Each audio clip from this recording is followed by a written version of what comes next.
믿음 가운데에서 완전한 것을 중요시했던 한 청년 신자가 있었습니다.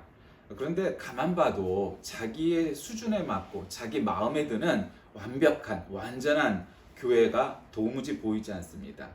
그래서 그런 교회를 찾아 나섰습니다. 한 목사님을 만나서 자신의 뜻을 이야기했습니다. 그랬더니 그 목사님이 당신이 만약 그런 완전한 교회를 찾는다면 그 교회는 절대로 나가지 마시길 바랍니다. 당신이 그 교회 나간다면 그 교회는 이미 불완전한 교회가 될 것이기 때문입니다. 당신은 인간이고 인간은 불완전하기 때문입니다. 이렇게 얘기했답니다.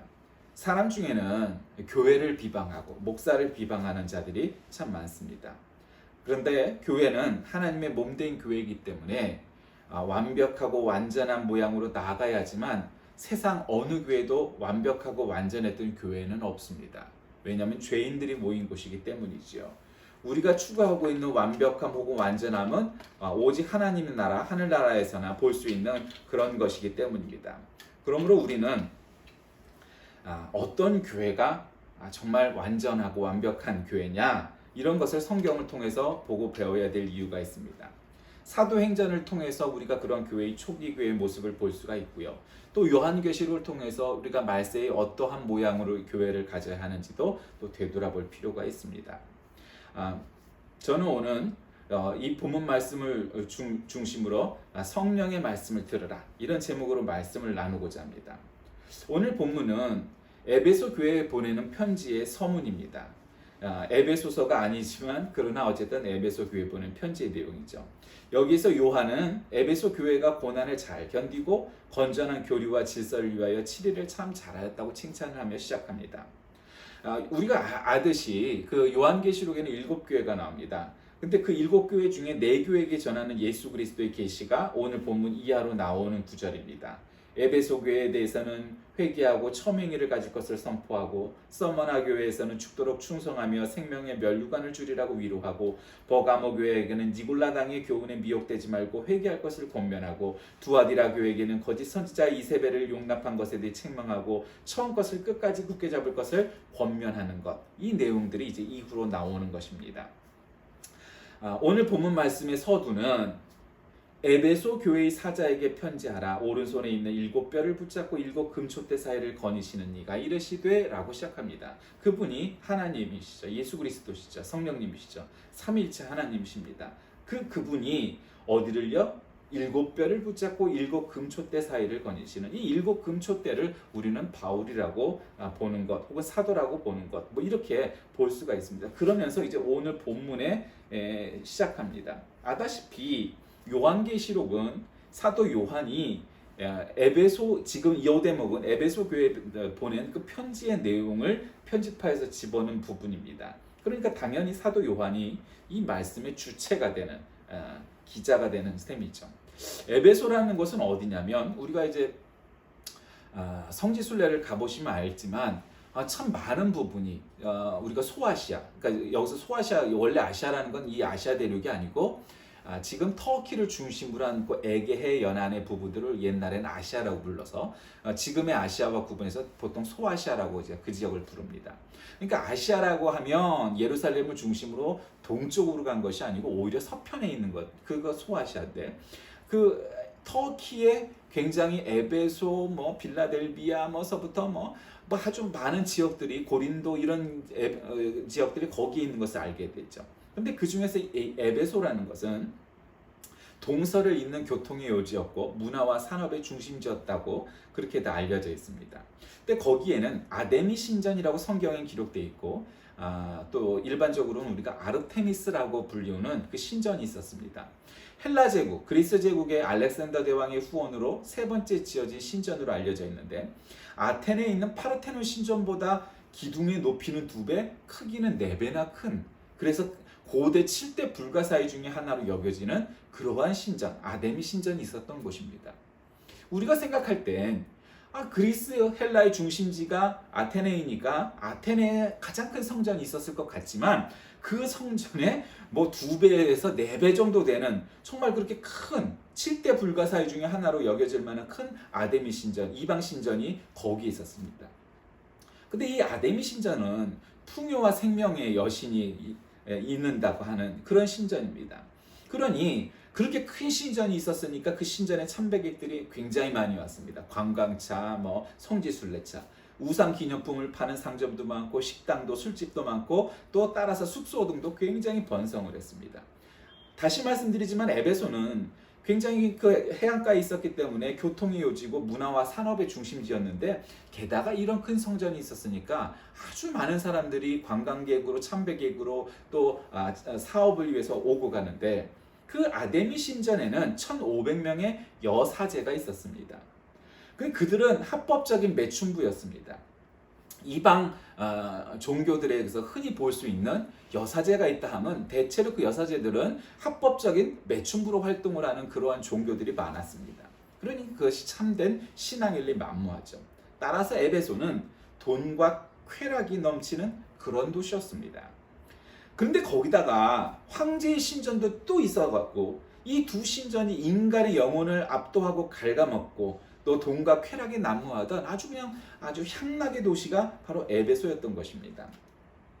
그런데 그 와중에 에베소 교회는 이런 종교와 정치의 권력이 아주 그냥 쌍두마차처럼 아주 난립하고 있는 그 에베소에서 예수 그리스도의 길을 좇는 사람들이었으니 나름 신실한 사람들이었습니다.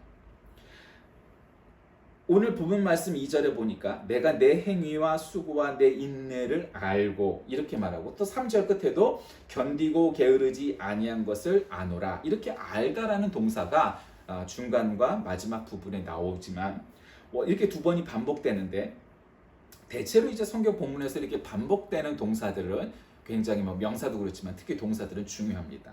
이 알다라는 동사는 에이도라고 하는데 항상 과거 시제로서 사용되는 말입니다. 내가 알았다, 알고 있다, 이미 알았으니까 과거 시제로 쓴다는 거죠. 아는 중이다, 안다 이렇게 현재 시제로 쓰지 않는다는 겁니다. 그러니까 주님께서 나의 일거수일투족을 안다. 또 이 말은 영어로 말하면 to see, 보고 계신다. 보고 계셔서 안다. 이 사실만 마음에 새기고 있어도 성숙한 그리스도인이 될 수 있다. 이런 것을 이제 안다. 이렇게 말하는 거죠. 그런데 원래 그 헬라어의 원문을 보면 나는 안다. 이렇게 시작을 합니다. 그러니까 뭐를 아냐? 에베소 교인들이 그렇게 믿음 가운데 있던 것을 알고 계신다는 거죠. 그 내용이 이제 그 이후로 쭉 나옵니다. 자, 뭐를 주님께서 이 에베소 교회에 대해서 알고 있느냐? 첫째, 내가 내 행위를 알고 계신다고 했습니다. 행위는 에르곤이라고 헬라어는 말하는데 이 단어는 개별적인 행위가 아니라 전반적인 삶 전체 행위입니다. 사람들이 살다 보면 개별적으로야 잘못도 있고 문제도 있을 수 있지만 전반적으로는 참 믿음 생활을 잘했다. 그럼 인정받는 겁니다. 학생도 마찬가지입니다. 운동선수도 마찬가지입니다. 3할 타자가 있는데 오늘은 안타가 없이 무안타였습니다. 그러면 그 사람을 보아서는 그럼 오늘 무안타였으니까 나쁜 타자냐? 아니다. 올해 총 타율을 보면 3할이 넘으니까 저 사람은 좋은 타자다, 훌륭한 타자다 이렇게 말할 수 있는 것처럼 에르곤이란 말은 하나님이 우리의 행위를 하나하나 행위를 뜯어보는 게 아니라 전반적으로 평균 혹은 평균 평점을 본다는 얘기죠. 그러니까 그 행위가 전반적으로 이 에베소 교인들이 전반적으로 그래도 양호하다 이렇게 그 행위를 인정하신다는 거죠. 그 다음에 두 번째로는 뭡니까? 또 수고라는 단어가 나옵니다. 이 수고라는 말은 코퍼스라는 말인데 이 코퍼스는 반드시 손과 발이 동원된 노동, 한마디로 말하면 육체 노동을 의미하는 단어입니다. 그러니까 이 수고라는 것은 우리가 그냥 정신적으로 오늘 수고하셨어요 하는 인사의 우리말의 그런 수고가 아니라 육체 노동의 수고입니다. 예수님께서 베드로와 안드레에게 사람을 낚는 어부가 되라 이렇게 마태복음 4장 19절에 말씀하시는 대목이 나옵니다. 나를 따라오라 내가 너희를 사람을 낚는 어부가 되게 하리라 하시니 이렇게 말씀하십니다. 근데 우리가 흔히 사람을 낚는 그러니까 우리는 어떤 착각에 빠지냐면 이제 우리 성경이 그렇다 보니까 그 153마리의 베드로 물고기를 요즘은 베드로 물고기라고 부른다죠. 거기서 그 갈릴리 호수에서 베드로 물고기를 낚았던 그 그물에 물고기 대신에 이제는 너희가 그물을 던져서 사람을 잡는 것처럼 인식을 하게 됩니다. 물론 그런 의미가 전혀 없다 이렇게 말할 수는 없지만, 그러나 이제 헬라어 성경을 보면 그런 의미가 아닙니다. 이 말은 사람을 낳는 어부, 이 어부가 알레이란 말인데, 이 알레이라는 말은 자기의 이익을 위해 물고기를 낚는 사람, 다시 말씀드리면 직업적 어부. 그러니까 요즘은 뭐 도시 어부에서 뭐 그런 취미로 하는 낚시꾼들이 있잖아요. 그런 어부 말고 직업적인 어부를 얘기합니다. 원래 이제 지아비 부자를 이렇게 쓰면 국어 사전에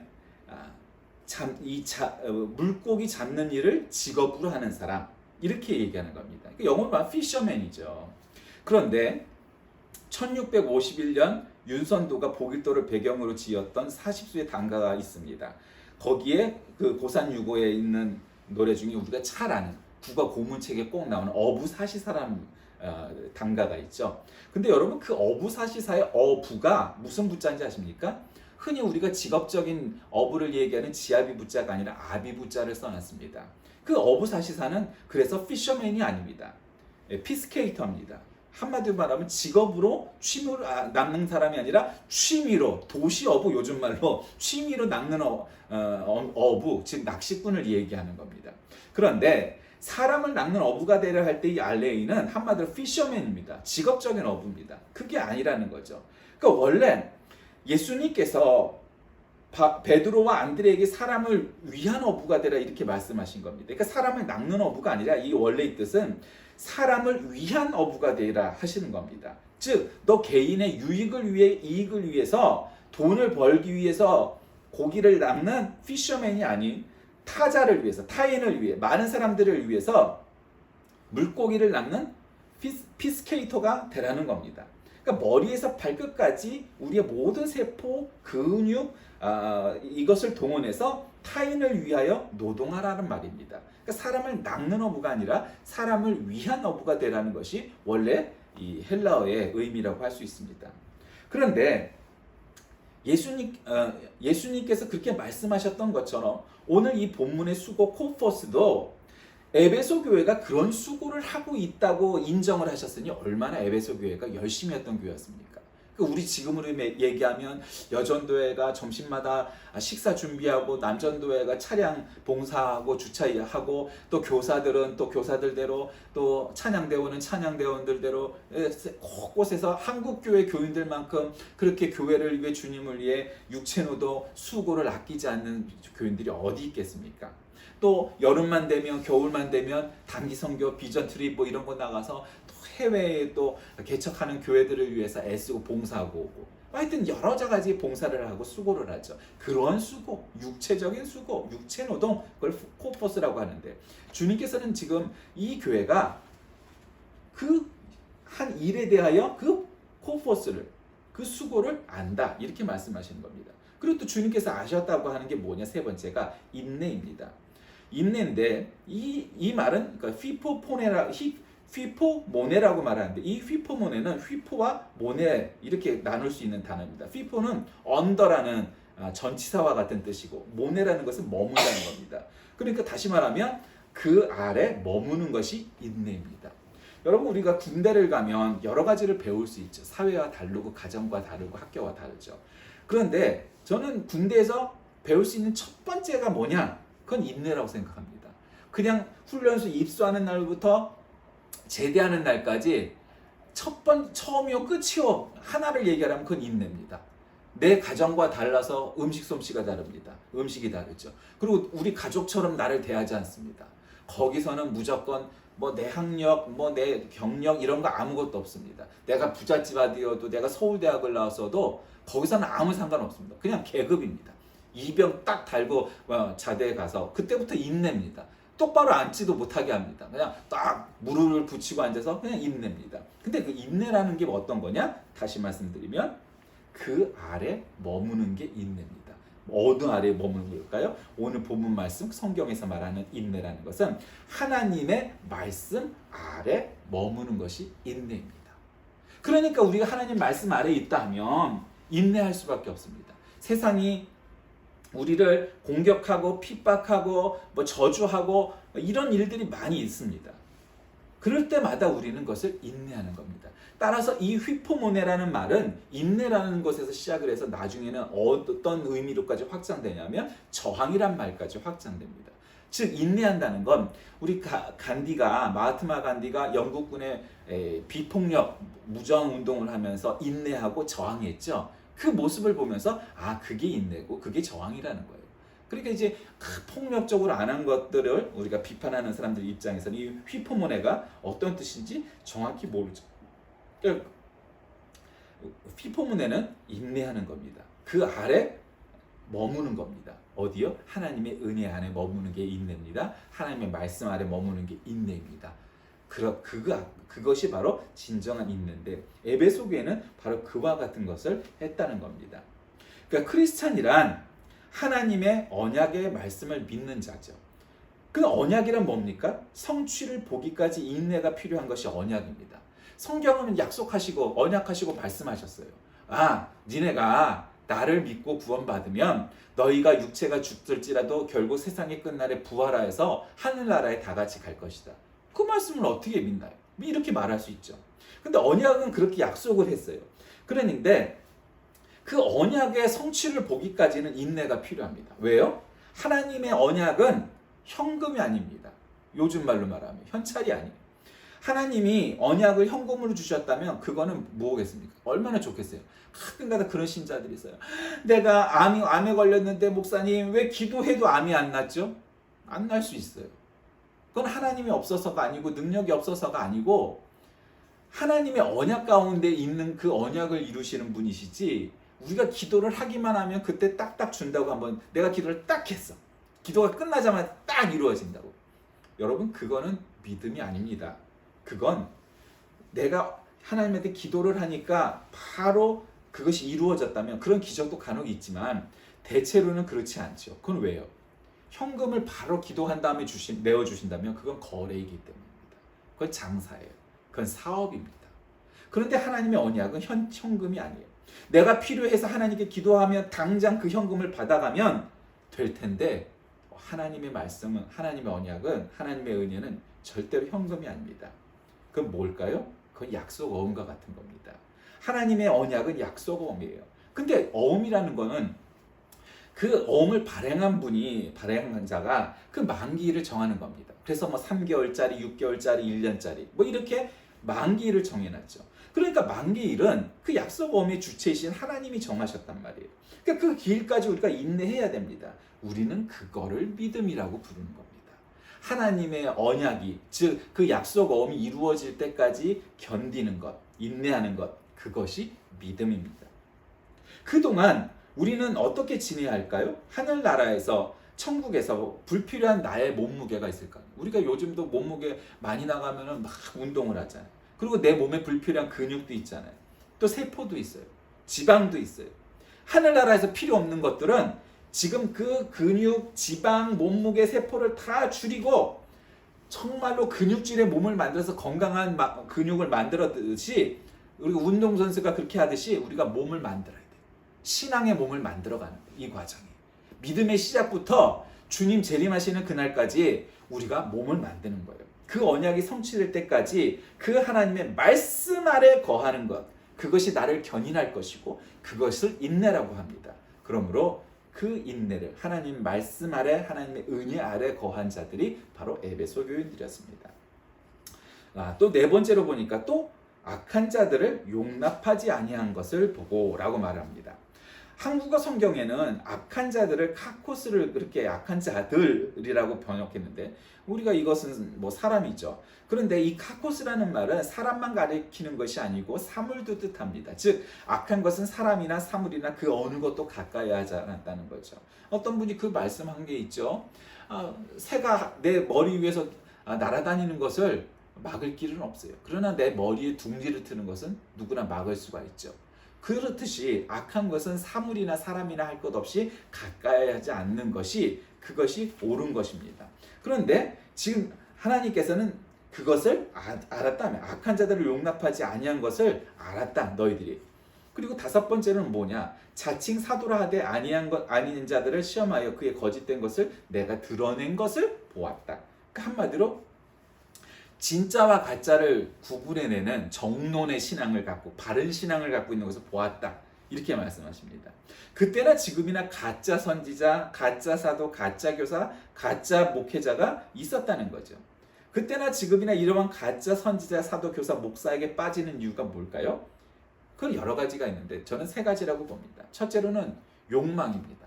뭔가 정통교회, 큰 교회, 이런 교회에서는 이렇게 시간이 많이 걸리는데 이단 교회에서는 마치 다단계 피라미드 구조가 돼 있어서 내가 10명을 데리고 오면은 구역장이 되고 100명을 데리고 오면은 뭐 지역장이 되고 내가 뭐 1000명을 데리고 뭐 이런 게 된대. 그래서 빨리빨리 14만 4천 명을 모아야 된대. 그러니 내가 지금 전도만 잘하면 10년 믿은 사람보다 더 윗단계로 올라가서 14만 4천 명이 들어갈 수 있는 거예요.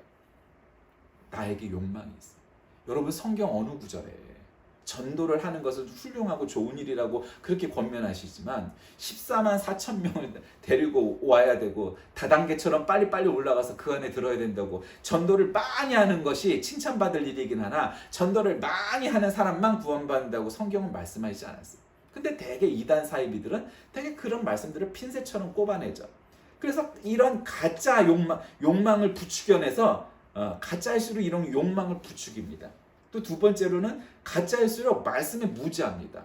성경을 전반적인 컨텍스트 속에서 이해하지 않고 정신 속에서 이해하지 않고 맥락 속에서 이해하지 않고 핀셋처럼 딱딱딱 꼽아내갖고 말 같지도 않은 소리들을 하고 코미디를 만들고 있죠. 신천지가 이제 지금 대표적이고 옛날에 뭐 많은 이단들이 그랬죠. 세 번째로는 열등감입니다. 가짜일수록 이런 영적 로또, 인생 역전을 노립니다. 그래서 아까도 그런 말씀을 드렸지만 내가 영적 열등감이 있어. 내가 이런 복음을, 이 진리를 이렇게 늦게 알았다니. 그래서 뭔가 헌금을 많이 하면, 전도를 많이 하면, 봉사를 많이 하면 내가 위에 계급으로 올라가려고 그래. 그런 거 없다 이 말이에요. 그렇지 않아요. 이런 것들을 했는데 지금도 마찬가지죠. 뭐 정광훈이니 뭐 신천지니 정치, 경제, 사회, 문화 모든 주변에 걸쳐서 얼마나 많은 이단 사이비들이 우리들의 마음과 영혼과 정신을 괴롭히고 유혹하고 흐리게 합니까? 그러니까 많단 말이에요. 종교에도 정치에도 사회 전반에 이런 가짜 이단 사이비들이 얼마나 많아요. 그러니까 거기 현혹되지 말아라. 근데 지금 에베소 교회는 그 진짜와 가짜를 잘 구분해놨다. 예. 진짜와 가짜를 구분해냈다. 진짜가 가짜처럼 보이고 가짜가 진짜처럼 보이는 일이 세상에 참 많다. 그거를 우리가 신앙은 아니지만 육감으로 식스센스로 그거를 구분해내잖아요. 그렇듯이 우리에게는 영적인 예민함, 영민함이 있어야 된다. 이렇게 말할 수 있는 거죠. 자, 여섯 번째로는 3절에 보니까 또 내가 참고 내 이름을 위하여 견디고 게으르지 아니한 것을 안다. 이 참은 것을 안다는 거예요. 하나님의 언약의 말씀 아래 인내하는 것이 얼마나 어려운지 우리 주님께서 내가 안다. 이렇게 말씀하십니다. 그러니까 우리가 참는 것. 아까 인내도 나왔는데 또 참는 게 또 나왔어요. 어떤 내 이름을 위하여 견디는 것. 이것이라는 거죠. 그 참는 것을 안다는 거죠. 또 일곱 번째로는 내 이름을 위하여 견디고 게으르지 아니한 것을 안다. 이렇게 얘기했죠. 네가 참은 것도 또 한데 그 어떤 참음이냐? 내 이름을 위하여라는 거예요. 이 이름을 위하여의 이 위하여가 헬라어로는 디아라는 말인데 이 디아는 영어로 말하면 through 이런 말입니다. 통하여 뭐뭐 때문에. 그러니까 크리스찬이란 주님 때문에 세상의 도전과 싸움과 핍박이 있는데 그것을 이겨내고 또 참는 거고 견디고 그리고 그것을 게으르지 아니한 것이다. 이렇게 말하는 겁니다. 여덟 번째는 게으르지 아니한 것을 안다. 이 게으르다란 말이 나오는데 이 코피아오라는 뜻인데 이 코피아오라는 말의 뜻은 낙심하지 않는다, 피로를 느끼다, 함축적으로 열심히 일하다, 소진한다, 지치도록 힘들게 일한다, 힘써 일하다 이런 뜻을 갖고 있습니다. 그러니까 여러분이 우리가 인간을 절망하게 하는 것이 뭡니까? 우리가 가난하면은 육체가 연약하면은 많이 못 배웠으면 우리가 권력이나 명예가 없으면 자존감이 없으면 우리가 절망할 수 있겠죠. 근데 그 모든 것들보다 극단의 그 궁극적인 절망이 뭘까요? 그건 죽음입니다. 부자도 죽음을 피해갈 수가 없어요. 대통령도 죽음을 피해갈 수 없어요. 지식과 지혜가 있어도 죽음을 피해갈 수 없어요. 누가 여러 피했다고 말합니까? 과학, 의학이 발전하니까 그것을 연명할 수는 있죠. 그러나 결국 이 죽음이라는 단계를 벗어날 수 있는 사람은 단 한 명도 없고 그런 사람을 본 적이 없어요. 그래서 죽음은 인간을 절망하게 만드는 겁니다. 내가 여태까지 행복하게 살았는데, 내가 여태까지 잘 살아왔는데, 아무리 행복하고 잘 살아왔고 더 남은 기간 동안에 내 나이가 백수를 누린다면 아직도 50년이 남았는데 70년이 남았는데 이런 희망을 갖고 사는 거죠. 근데 그 모든 것을 무참히 깨뜨리는 것은 죽음입니다. 죽음은 모든 것이 무의미해집니다.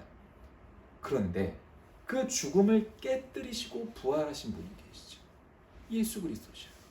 그러니 예수 그리스도를 믿는다는 것은 인간을 가장 절망하게 만드는 그 죽음이라는 것을 깨뜨리신 그분의 능력으로 인해서 우리에겐 그 죽음이 큰 의미가 없어진 거예요. 그 죽음을 이기신 예수님 때문에 우리는 죽음이라는 단계를 거치긴 하겠지만 결국 부활할 것이고, 그래서 그 소망 때문에 죽는 것도 그렇게 나쁘지 않은 것일 수 있게 되는 거예요. 자, 이렇게 오늘 사도 요한은 에베소 교회는 편지 속에서 본인과 하나님께서 이 에베소 교회를 이렇게 평가하셨어요. 주님이 안다. 그리고 사도 요한인 내가 안다. 어떻게? 너희들이 이렇게 8가지의 이런 신앙으로 살아갔던 것을, 이런 모범적인 신자, 교인으로 살아왔다는 것을 안다. 알고 있다. 보아왔다. 얘기를 해요. 그런데 문제는 2장 4절에 가면 반전이 일어나죠. 그러나 너를 책망할 것이 있나니 너의 처음 사랑을 버렸느니라. 한국어에는 책망이라는 말이 나오는데 이 책망이라는 것은 대체로 이례적인 동작과 상태를 얘기하는 단어로 쓰입니다. 예를 들면 공부 안 하고 숙제 안 하고 게임만 하는 아이가 있습니다. 그러면 우리가 책망하죠. 근데 그 다음 날도 또 책망하고 그 다음 날도 또 책망하고 그러질 않죠. 그때는 이제 감싸주고 공부해라 이러지, 또 책망하고 또 책망하지 않죠. 그건 책망이라고 말하지 않습니다. 그런데 이 책망이라는 단어가 헬라어로는 카타라고 쓰였는데 이 단어는 against, 즉 반대하다, 수용하지 못하다, 동의하지 못하다, 이 against입니다. 이 against는 뭡니까? 처음 사랑을 버렸다. 이 버렸다라는 말은 또 RPM입니다. to send away. 그러니까 처음의 사랑을 버렸다, 떠나버렸다는 거죠. 그러니까 여태까지 2장 2절, 3절에서 새로운 삶의 동력인 그 처음 사랑을 떠나보냈다는 거예요. 니네들이 이렇게 나름 잘을 했는데 너희가 처음 만난 첫사랑을 잃어버렸다는 거예요. 첫사랑이 뭐예요? 이 처음이라는 것은 프로토스라는 말인데, 그래서 영어에 보면 프로라는 접두사가 나오면 다 처음, 전의 이런 뜻이죠. 근데 이제 이 전이라는 말도 있지만 최상의라는 말, 처음이라는 말도 있습니다. 그런데 이 처음 사랑이라는 건 결국 뭡니까? 예수님 만난 그 최고의 사랑, 그리고 최고의 사랑, 그걸 잃어버렸다는 거예요. 우리가 이제 오래된 신자들이 이렇게 보면 우리가 참 예수님 만나갖고 막 성령 받고 막 방언하고 그래서 랄랄랄라 하고 막 열심히 해갖고 막 밤을 새워 기도하고 막 기뻐서 막 그런 때가 있죠. 근데 그걸 매일 그러면 그건 미친놈이 되는 거죠. 그러지 않아요. 잠잠해지고 점잖아지고 그렇게 돼요. 근데 문제는 그럴지라도 우리 마음속에는 나를 구원해 주신 예수님에 대한 은혜가 내 마음속에 있어서 일생 동안 점잖게 매일매일 나누어가며 매사마다 늘 날마다 매일 하나님께 감사하면서 그 은혜와 그 사랑을 잃지 않고 또 잊지 않고 살아가는 것이 크리스찬입니다. 그것이 그리스도인의 삶인데 에베소 교인들은 그 처음 복음을 받아들이고 첫사랑, 처음 사랑을 떠나보냈다고 해요.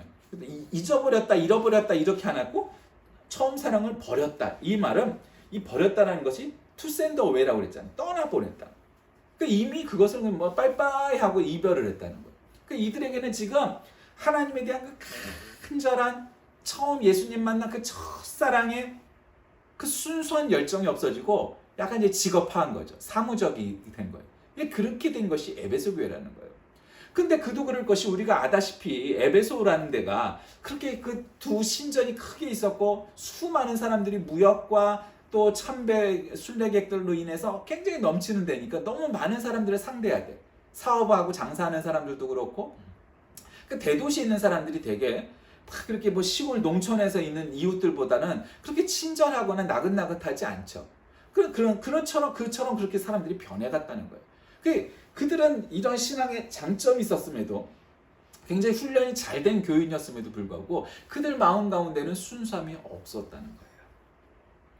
자, 오늘 이 요한계시록 2장에서 에베소 교회에 보내는 메시지를 통해서 우리는 무엇을 깨달을 수 있습니까? 지금 여기 한국 교회에 보내는 메시지가 바로 그것이 아닐까요?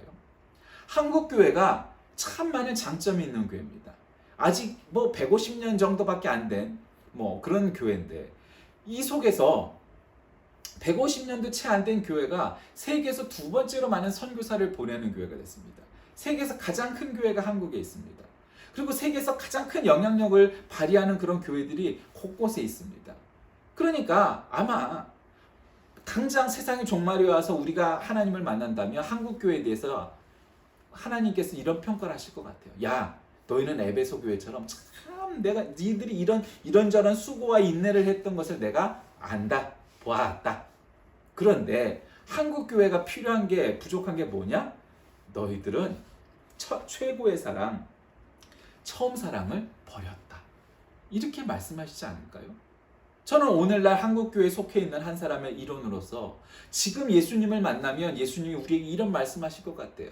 우리를 책망하시면서 네가 처음 사랑, 첫사랑, 최고의 사랑을 버렸다. 떠나보내버렸다. 그렇게 나라가 가난하고 교회가 가난해서 먹을 것이 없던 시절에도 하나님의 말씀과 은혜를 사모하며 새벽 기도하고 철야 기도를 하고, 그리고 세계 곳곳에 선교사를 보내고, 그렇게 해서 이렇게 교회가 부흥하고 나라가 부흥하는 이러한 일을 이루었는데, 그래서 아주 준수한 세계 모범적인 그런 교회가 되었는데, 그런데 처음 사랑을 떠나보냈다. 이렇게 말씀하실 것 같아요. 이 에베소 교회에 주는 교훈을 보면서 말이죠. 에베소 교회를 향하여 처음 사랑을 버렸다는 책망을 하시는 이 말씀은 오늘날 우리에게, 한국 교회에게 동일하게 적용되는 겁니다. 처음 은혜를 받았을 때 누구나 가슴 벅차고 뜨거워서 날 새는 줄 모르고 기도하지만, 세월이 흘러가면 차츰차츰 그 열기가 식게 되고, 몸이 건조해지고 메마른 습관처럼 되고 직업화되고 사무적으로 변하는 것이 사람입니다. 여러분, 우리가 처음 받은 은혜와 처음 느낀 그 벅찬 감동, 그 처음 사랑을 여러분 가슴속에 아직도 갖고 있고 늘 불을 지피고 있는가요? 만약에 그것이 없다면 회복하기 위해서 노력해야 될 것입니다. 신앙은 언제나 처음 사랑을 되돌아보며 처음을 지키는 것이어야 의미가 있습니다.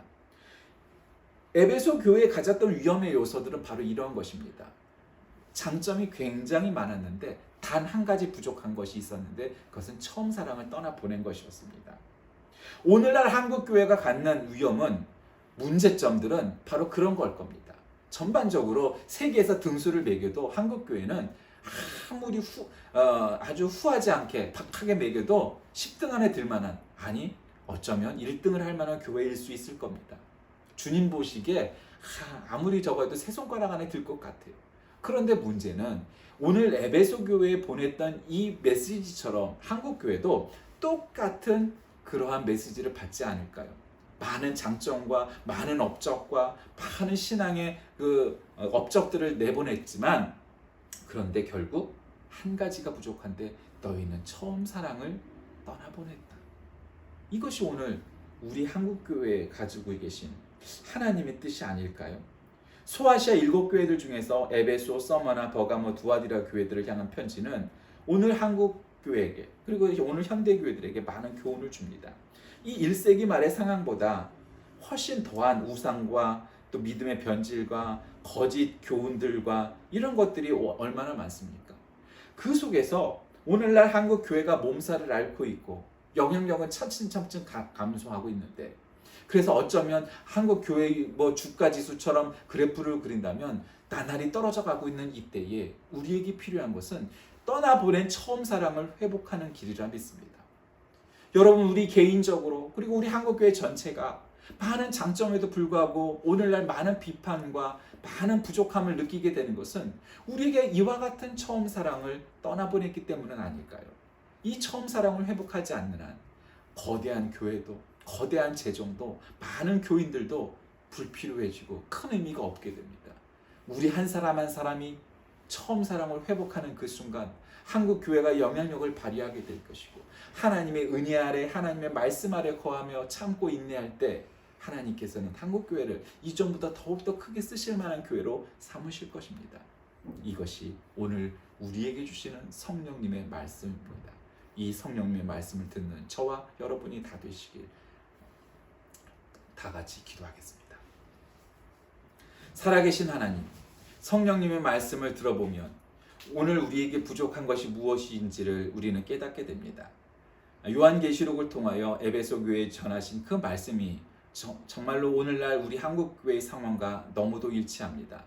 우리 모두가 이 에베소 교회에 주는 교훈처럼 많은 장점에도 불구하고 처음 사랑을 떠나보내 참으로 어려움에 겪고 있는 한국 교회가 귀담아 듣게 하시고, 그 말씀을 우리 마음에 새기고 육비에 새겨 정말로 이전보다 더욱더 큰 은혜, 더욱더 큰 사명 감당하는 한국 교회 되게 하여 주옵소서. 예수님의 이름으로 간절히 기도드립니다. 아멘.